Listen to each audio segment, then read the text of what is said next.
Hello friends, मैं doctor Mahavir व्यास अपने इस यूट्यूब चैनल में आप सभी का स्वागत करता हूं।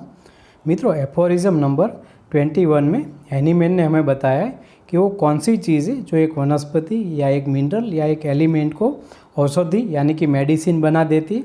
तो आइए जानते हैं इस एफोरिज्म के बारे में।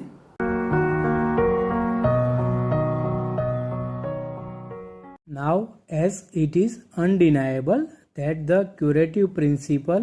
in medicines is not in itself perceptible, and as in pure experiments with medicines conducted by the most accurate observers,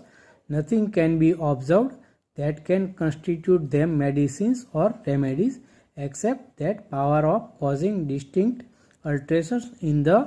state of health of human body, and particularly in that of the healthy individual, and of exciting in him various definite morbid symptoms. So it follows that when medicines act as remedies, they can only bring their curative property into play by means of this their power of altering man's state of health by the production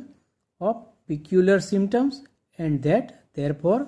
we have only to rely on the morbid phenomena which the medicines produce in the healthy body as the sole possible revelation of their indwelling curative power, in order to learn what disease producing power and at the same time what disease curing power each individual medicine possesses। जो औषधि की क्षमता है वो disease को produce करने और उसे नष्ट करने की जो उसकी कैपेसिटी उसी पर निर्भर करती है। Curative principle in medicines is not in itself perceptible, यानी कि मेडिसिन की जो क्यूरेटिव पावर है यानी कि जो उसकी रोगनाशक शक्ति उसका पता हमें अनायास ही नहीं चल सकता। इसे प्योर एक्सपेरिमेंट्स यानी कि प्रयोग के द्वारा जो हम मनुष्य के शरीर पर करते हैं, और वो किस तरह के मनुष्यों पे किया जाता है ये प्रयोग, तो मोस्ट एक्यूरेट ऑब्जर्वर यानी कि जो अनुभवी और बुद्धिमान चिकित्सक है वो स्वयं पर हमारी जो होम्योपैथिक मेडिसिन है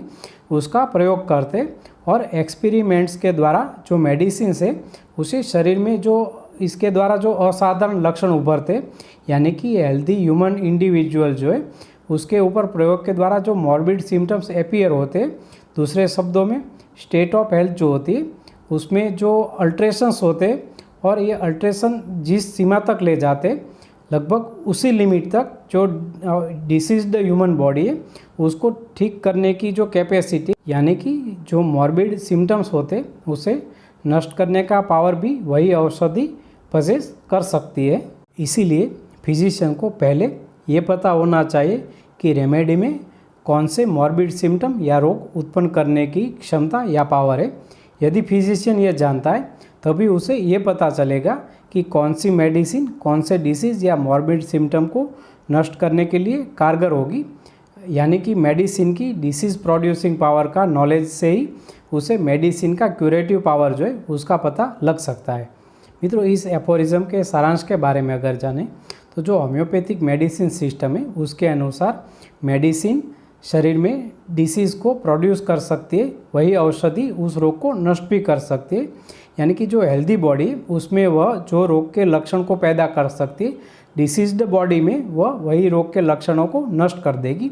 इसीलिए मेडिसिन के क्यूरेटिव पावर का पता लगाने के लिए हेल्दी और मोस्ट एक्यूरेट ऑब्जर्वर की ज़रूरत पड़ती है। उम्मीद है ये जानकारी आपको पसंद आई होगी। नमस्कार, जय हिंद।